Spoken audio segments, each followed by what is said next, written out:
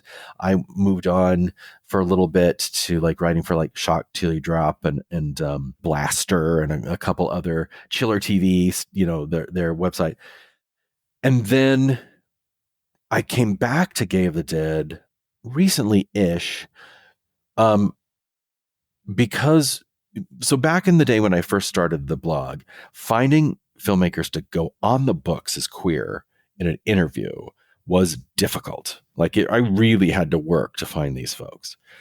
Now, like people are just like crawling, falling all over themselves to let you know that they're gay, right?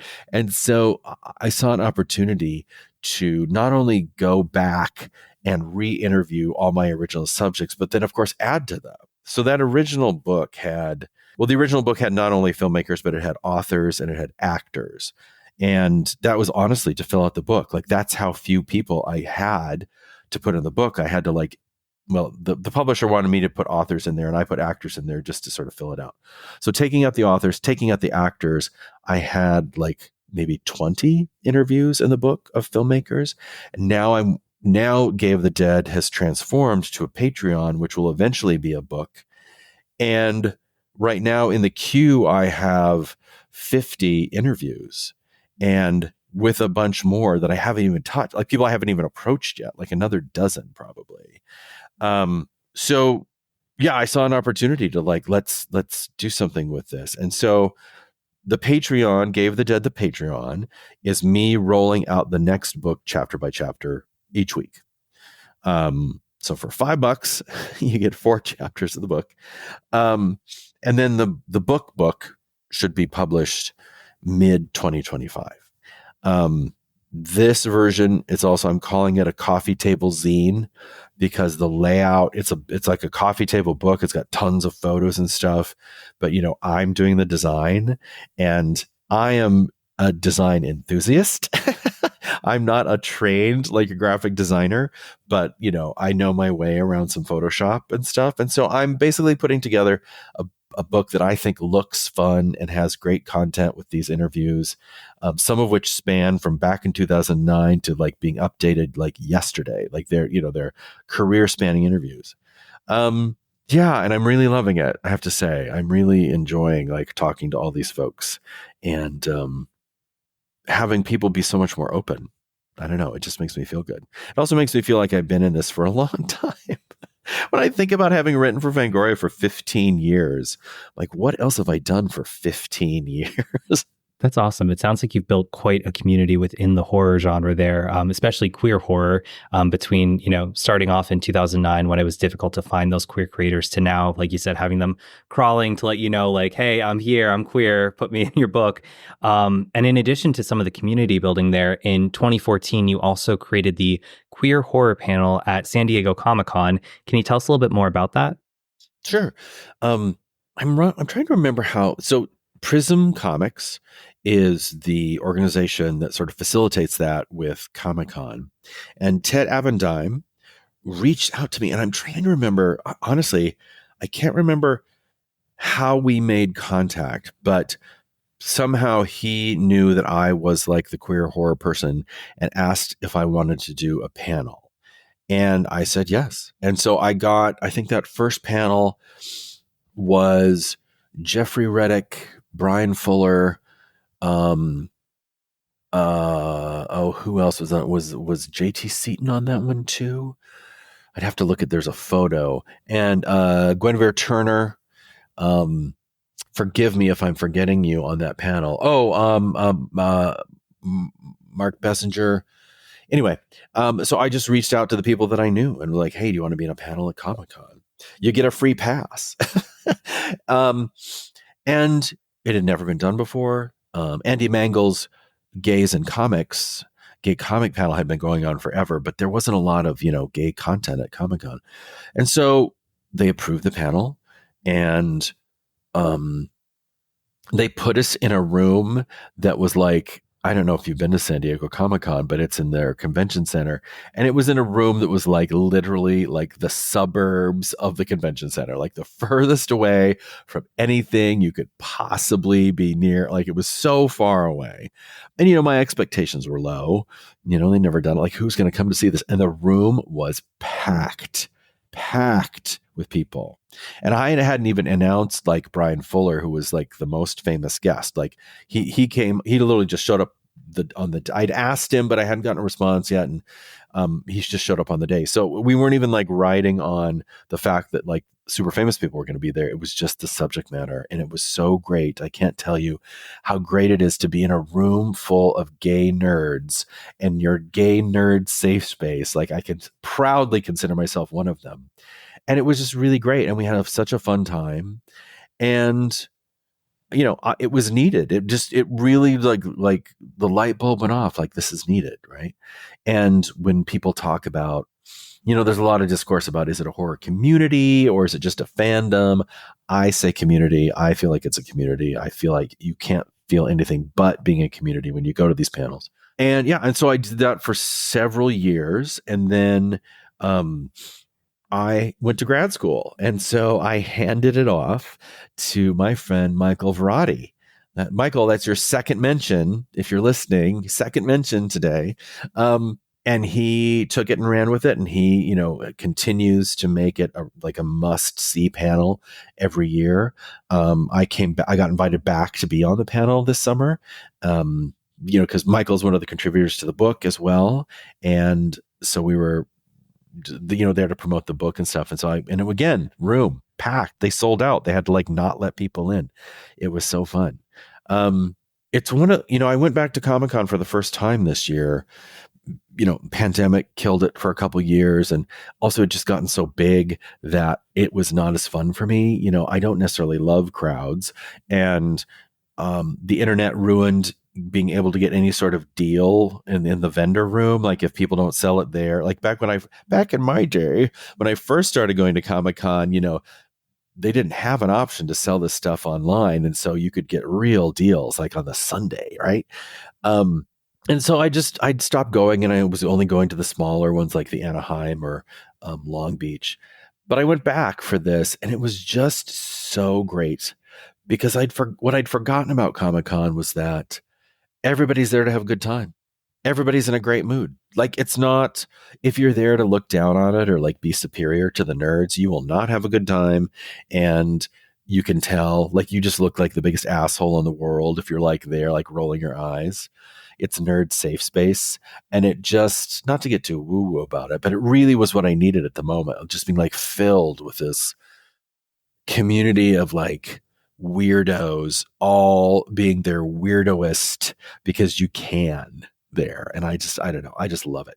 And I agree with what you're saying. I think queer horror is more than just a fandom. I do think it's a community because I've been able, there's so many different outlets there. I've connected with a few different people as well for collaborations on episodes. And it does feel like a community, like a supportive community where people love to just geek out on these things, talk all things horror, queer horror, all of that. And actually, funny enough, you had mentioned Michael Verratti before. This is actually, it's the second time you mentioned him. I actually 2 weeks ago had recorded an episode with Bobby Torres for another Halloween theme episode. And he mentioned him too. So I might have to have Michael Verratti on in the future, maybe next October. It's like a Beetlejuice thing. You say the name 3 times and he appears. Right. And then you'll never get rid of him. Yeah. All right, Michael Verratti, if you're listening. Well, anyway, circling back to the community piece, I think you've really established a queer horror community through your writing, Comic-Con, Playwright, all these things. I do want to circle back on the Gay of the Dead Patreon and how you've been doing some interviews with queer filmmakers. From these conversations, what have you learned about the horror genre? Wow. What have I learned about the horror genre? That's such a good question. I wonder what I've learned about the horror genre. The interviews, my goal with the interviews is not only to talk about horror, but just to talk about what they go through as queer people, right? Because when I first started the Gay of the Dead blog, so many young people, like, thank you for this. Thank you for putting people out there that I can read about. Thank you for putting people's stories out there. And so I lean really hard into that in these interviews. Like they always start out with like, what was it like growing up gay and that kind of thing. I think for me, uh, I don't know, maybe what I've learned is not necessarily something specific about the genre, but it's just to appreciate the different approaches to it, right? Like we all have our personal likes and preferences. And I think in this age of like everybody has a megaphone, we can get very like, you must do this in your horror movie. This movie didn't do this, but they have to if they want X, Y, and Z. And I think listening to these filmmakers talk about how they put their films together and their vision for things, I have like had my eyes opened to what's great about things that maybe weren't my favorite genres previously. And I become very forgiving about like what makes a good movie. So maybe less about horror specifically and more just about being a person receptive to another person's art and meeting that art where it is. And then in addition to these conversations, you also have touched upon your book that recently came out, Queer Horror, a Film Guide. So can you tell listeners a little bit more what they can expect from this? So if you are looking for a book with almost 1,000 capsule summary reviews of horror movies that have LGBTQ content in them, have I got the book for you? Yeah, Queer Horror Film Guide. It is, think of something like a Leonard Maltin film guide or, one of those things, but a lot more specific. But also, I think, more extensive. So I created the book, I co-edited it with Tyler DuPay, and there was a group of 8 of us that actually wrote the book together. And people of the 8 of us, most of us picked films that we enjoy. And so you'll find really great, not only like, plot synopses, but like historical context and critical, critique in these essays for, again, almost 1,000 movies. What's really great is there's 8 different voices in the book. So like there's an appendix that lists every entry that sorted by author of that entry, if that makes sense. So like all the ones that I wrote are like in a list, and all the ones that Tyler wrote are in a list. So if you have a specific writer that you enjoy, their style you enjoy, you can like just follow them through the book. But mostly it's a great like pick it up and read for a little bit film guide about horror movies. It's am I describing this accurately? You've got the book, I think. I mean, at the end of the day, it's an encyclopedia of films, that have horror films that have LGBTQ content in them, but it's not quite as dry as that might seem, because although it's an academic examination, none of us who wrote it are like true academics. But we are all film, historians and archivists. So there's like fun information about the films and how they were made, and they're, just what's in them, critical context, all that stuff. Here's the thing. I'm avoiding saying it's a bathroom book, but it's a great bathroom book. It's a great bathroom book. You can like open it up and read a couple entries and like put it down and pick it up later. So yes, I'll cop to it. It's a great bathroom book. Well, I keep it on my dining room table, and it is a great encyclopedia. I've been reading through it as part of dictating my spooky season watches this year. So I wish I was a little bit further through it, but grad school's been taking up a big chunk of my time. I'm only halfway through the bees, but I've been enjoying it because I find that, I always want to find something like queer horror, but if you just do a Google search of queer horror movies, it's usually bringing up like the same 10 every time. And not that they're not good, but I know there has to be so much more out there. So this really, I mean, it's a thick book with 2 C's. So it's got everything covered, everything you could want from queer horror. Yeah, it's almost 500 pages long. It's 300,000 words, which if you're in the book publishing industry, you're like, what? That's actually a big book. I didn't realize that was a big book when we handed in the manuscript. Yeah, it's not complete. I'm not going to say it's definitive because we did stop at 2021. That was the year, films made up through 2021 was the cutoff. And we have a whole, appendix in there of films that we just didn't have room or time to put in. And that's another couple hundred films right there. And I have already gotten some emails. Hey, my favorite film, insert film title here, isn't in the book. And I'm like, please refer to the part in the book where it says that we missed a few. But I mean, I love it. I mean, I love that people are that engaged in it. And certainly if we do like a volume 2 or an update, all that stuff is invaluable information. So if you get the book and read it and love it, send those emails to Sean. If you're talking about something that's not included in there, keep it to yourself. I do. Maybe I should like soften that a little bit because I do want to know. Like when we did the research for the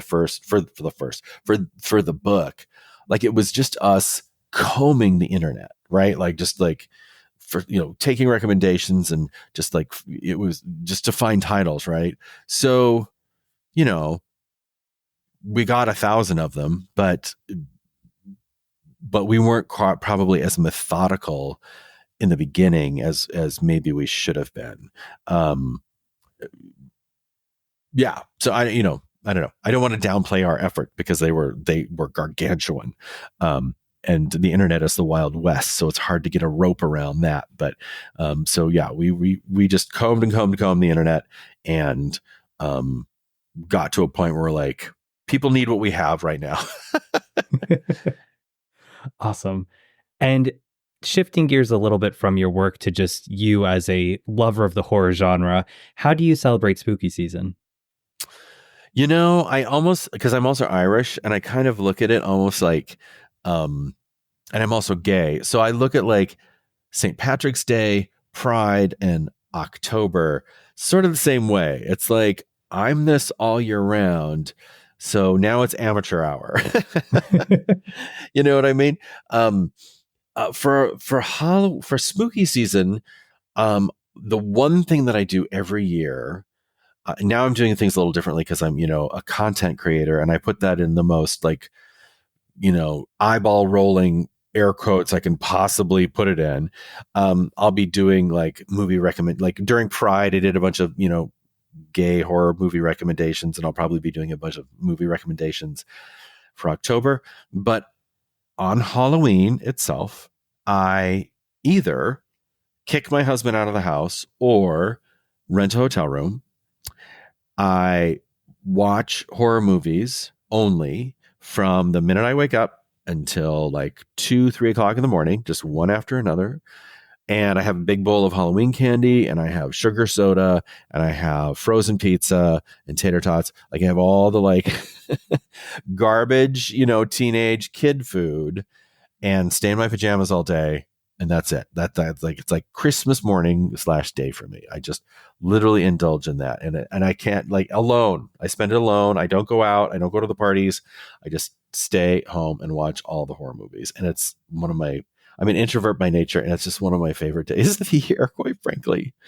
Sometimes if I stay at home and my husband is here, he has to be quiet. He's not allowed to like editorialize as I watch the movies. And he'll typically get to pick one. Like he'll pick one around dinner time, and we watch that, and then he has to be quiet again, and just watch whatever garbage I decide to watch. And I usually have a theme. Like one year I did all Blumhouse movies, and I think this year I might do. One year I did only movies I could find that were mentioned in an issue of Rue Morgue magazine, and then this year it may be only Tubi movies. I'm fascinated by the low budget splendor of Tubi. And it's, you would say it's where people send their cheap horror movies to die, but I say it's where they send their cheap horror movies to live. So I might do only Tubi movies this year. I don't know. Still thinking about it. That's awesome. And when it comes to chills and thrills, does anything really scare you? 1,000%. And here's the thing. I'm a chicken. The thing I don't like about spooky season is I don't like haunted houses. I can't do them. I cannot do a haunted house. I don't like people jumping out at me. I don't, if you've ever been to these haunted attraction, the theme parks, like the people running around with like metal cans full of beans, shaking at them, them at you and jumping out of the shadows. And I can't stand that stuff. So I like pass on all the horror nights. I do get like, I was by myself and I watched Skinamarink in my home by myself at night with all the lights off, and then went to bed, and I literally legit was like nervous. Like, so yes, here's the thing. I don't love being scared. So for me, horror movies aren't about like how scary they are. Like I've watched enough horror movies now that, I know when it's coming, right? I know like, oh, if all the sound drops out of the soundtrack that we're about to get some big thing or whatever. So I like, if that's coming, I just look down because I know that it's about to, like, stuff like that. Other than that, like, I'm claustrophobic. I'm afraid of heights. So, just in life, those are scary, but also if like people are like being buried alive or, dangled off a building in a movie, that's tough. I got thrown out of a raft in a class 4 rapids on my 40th birthday and basically rode that class 4 rapids in my life jacket thinking I was going to drown and was pulled out of the water eventually. And so now anytime I see anything water in movies, I'm like totally like triggered, So, yeah, those are the things that scare me. So stay away from movies with that in there. Oh yeah. Yeah. No, anytime we go to the movies and there's some like, a big wave hits somebody, yeah, it's the worst. Have you ever seen the Hell House LLC movie series?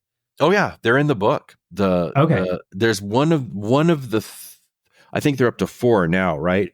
I think number 2 or number 3, I can't remember which one it is, has a gay couple in it. So they're in the book. Oh, that's right. In the second one. Yeah. Yeah. Yeah. I think the 4th one is coming out in October. So it might be out now by the time the episode comes out.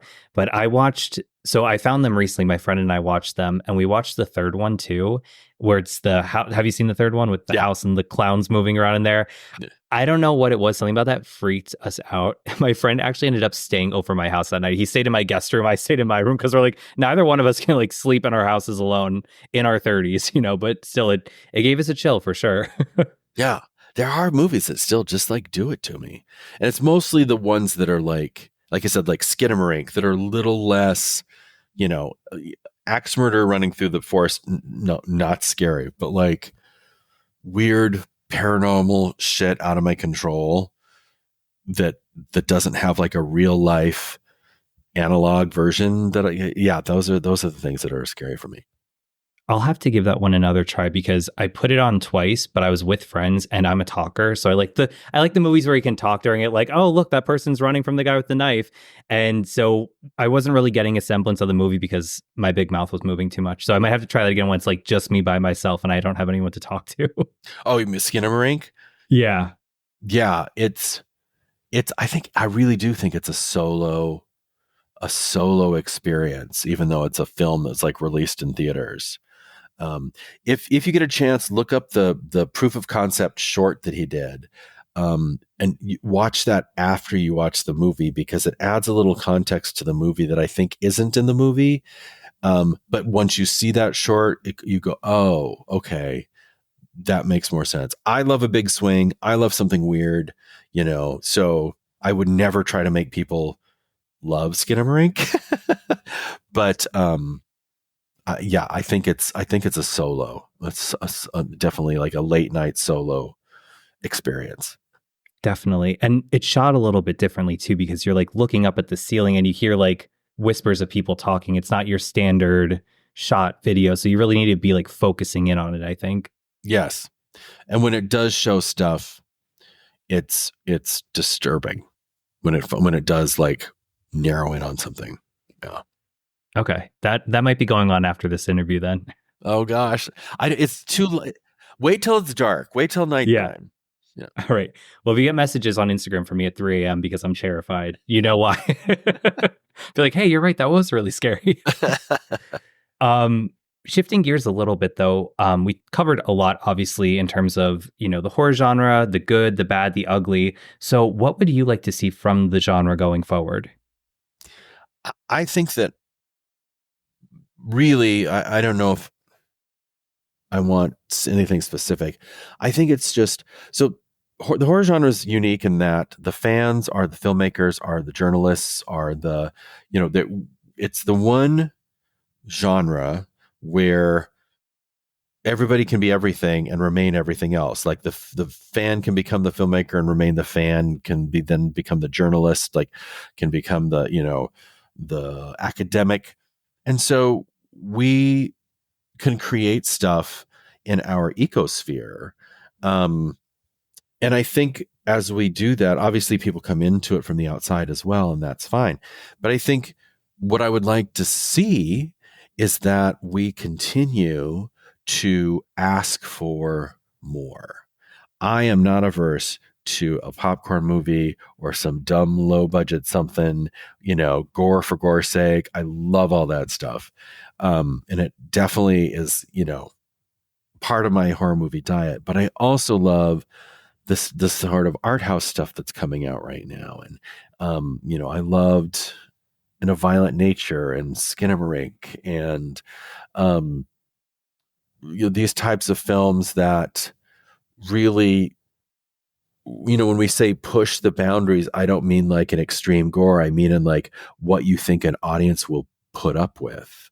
And I think that's good for our, it's very easy. One of the things that is sad but true is that making a horror movie is like the easiest way into Hollywood. And it's one of the easiest ways to get your film seen because there's a built-in audience for it. And we, as a community, have proven that we will consume like the cheapest shot on your iPhone made for $5 horror movie offered to us. And so there can be a temptation just to get in on it, right? That's fine. But I hope that we will also make sure that we let the like Jordan Peels of the world know. I'm dropping his name like he's got any worries in the world, but letting the people like that make the Skinamarink and the In a Violent Natures know that we appreciate what they're doing. And so not only will they make more, but other people will see that and be like, oh, well, I've got this idea that I was worried that maybe wouldn't land because it's a little too like nuanced or esoteric, or whatever. I'm going to give that a shot. That's what I would like to see. And how would you encourage listeners to get involved in the queer horror community? Well, like I just said, the fans are the filmmakers, or the journalists are the academics. Like we do everything. So just be part of it. Just pick a lane. You don't have to stay in that lane, but just pick one. If you want to make a movie, make a movie. There are filmmakers that I've talked to, notably Joshua Pangborn and the Monster Makeup guys, who wanted to make a movie, had never made a movie, didn't know about making a movie, but made a movie. And they're having success. So just sort of, not just sort of, just be part of it, honestly. Now, it will be, there are some brighter lights of the horror community that may seem unattainable, or it may seem a little cliquey or what have you. But, I think that there are other tables besides the cool kids table that you can sit at. And that's where sometimes the more interesting people are. So yeah, just if you are a person who loves horror, especially if you're queer, or, the horror community is very welcoming to queer people, just like jump in somewhere and then you'll find it.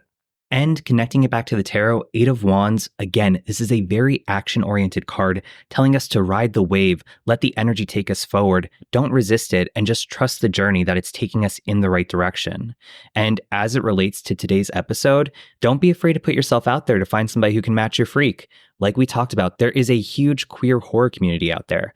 Besides today's episode, we've talked about this in previous episodes a couple weeks ago with Bobby Torres, even last Halloween with Ralph Anthony. There is this huge space for queer horror lovers, creators, nerds. There's a space for us there.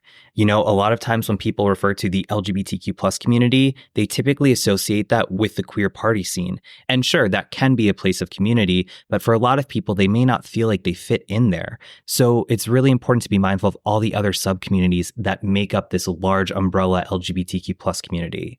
And as we've talked about in so many episodes, queer horror has offered a space of representation, although not always perfect.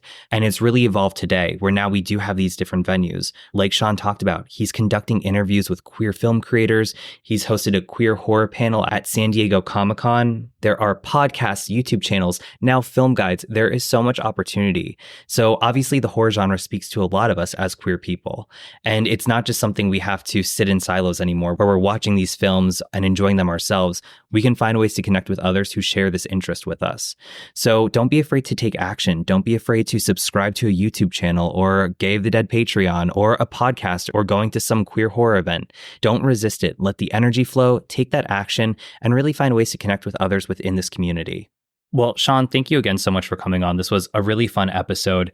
As we're getting towards the end of this, can you tell us a little bit about some of your future projects? I know you mentioned, obviously, Queer Horror Film Guide is out, and you mentioned the book coming out in mid-2025 we're looking at for the one with the interviews with queer filmmakers.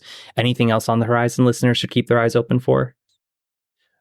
I have a pretty good track record with being in Fangoria magazine, although I can never guarantee it. So keep your eyeballs out for that. I have probably a podcast. I say probably, but I know that I'm going to do it.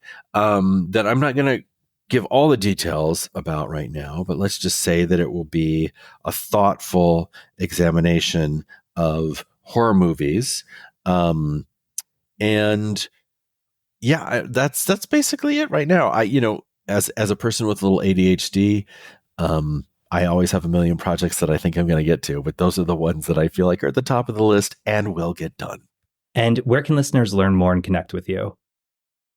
You can definitely find me as Gay of the Dead just about everywhere: Twitter, Instagram, Facebook, Blue Sky. Am I forgetting any of them? Oh, Patreon, the most important one, Patreon. And just a side note, my Patreon is forever in free trial mode. So you can get in there and look at it for a week without paying any money, and see if you like it. And if you do, then you can stick around, and it's only $5 a month. And to close out the episode, can you read us an excerpt from Queer Horror, a Film Guide? I sure can. I would love to read a selection from this book. This is the entry that I wrote on The Shining, which might surprise some people, is in this book. Jack Torrance, Jack Nicholson, a writer and recovering alcoholic, takes a job as winter caretaker for the Overlook Hotel, located high above the snow line in the Rocky Mountains. He brings his wife Wendy and son Danny, and the trio prepare for the Colorado winter to snow them in, trapping them in the hotel for months. Jack has high hopes for the seclusion. He has writing to accomplish, and the lack of distractions will be a blessing. Unfortunately, the spirit-ridden hotel has other plans. The Shining, based on the novel by Stephen King, is included here for one brief but indelible moment in the third act of the film. Once the hotel has taken hold of Jack, driving him to murderous madness directed at his wife and child, ghosts and visions flood the minds of all involved. Having been threatened with her life, Wendy is searching the hotel for her son when she's treated to a vision of a man in a bear costume performing fellatio on a man in a tuxedo. Although this character and actor are uncredited in the film, in the novel, this man is Horace Derwent, the owner of the Overlook Hotel. Cue Wendy's shocked and disgusted reaction. This moment is included both in the book and the film as part of the depraved set dressing to establish the Overlook as a freewheeling Sodom and Gomorrah in the snow. Roger and Derwent's furry-inspired tryst is presented as just one of a myriad of exhibits meant to shock and disgust our poor heroine, letting her and the audience know that this place is the worst. For the record, the other pieces of evidence are murder and free ghost booze for alcoholics. So why have we included Roger earning his Employee of the Month award in this book? This writer can only speak for himself, but as a 14-year-old gay in 1980, starved for any version of himself anywhere on a movie screen, Roger and Horace were a blip that let me know I was seen and reviled. Those few seconds were immediately burned in my memory, and of everything I remember about the film, that scene is front and center. The queer cinema landscape has certainly improved since then, but some of us are still trying to escape the grip of that haunted hotel. You may have heard me get a little emotional during that because it really affected me as a kid. And I look back on that kid and I just think what you were being told about yourself was such a lie, but it was by the genre that you loved. Thank you for sharing that. That was an amazing example. And once again, that is an excerpt from Queer Horror, a Film Guide by Sean Abley. Sean, thank you again so much for coming on today. This was an awesome episode. Well, thank you. I hope I've chipped away at your jadedness for at least a small amount of time. Oh, absolutely. And you left me with some great movie recs I need to add to my list now. Aha! That's my secret agenda. And once you're done listening to this episode, definitely check out the show notes to connect with Sean. You are going to want to get a copy of Queer Horror, a Film Guide. It's going to be your essential guide for all horror movies for this Halloween season. Can't recommend it enough. And you know the drill for A Jaded Gay. Any questions or feedback, you can reach out to me, Rob, at ajadedgay.com. Please remember to rate, review, and subscribe. I greatly appreciate it. For more information about this episode, along with resources, blog posts, links to merchandise and socials, all that fun stuff, you can visit the website at jadedgay.com. You can connect with the podcast on Instagram, TikTok, SoundCloud, and YouTube at A Jaded Gay Pod. You can follow me personally, Rob Loveless, on Instagram at Rob_Loveless. Also, if you're feeling generous, consider supporting the podcast on Patreon for as little as $1 a month. That gets you instant access to episodes ad-free a day early, plus exclusive monthly bonus content. Or if you're just interested in that monthly bonus content, you can purchase those episodes individually for $3 each. Or if you're scared of commitment, don't worry, I get it. You can do a one-time donation on Buy Me a Coffee for any dollar amount. And both of those are at A Jaded Gay Pod. And remember, every day is all we have, so you gotta make your own happiness. Bye!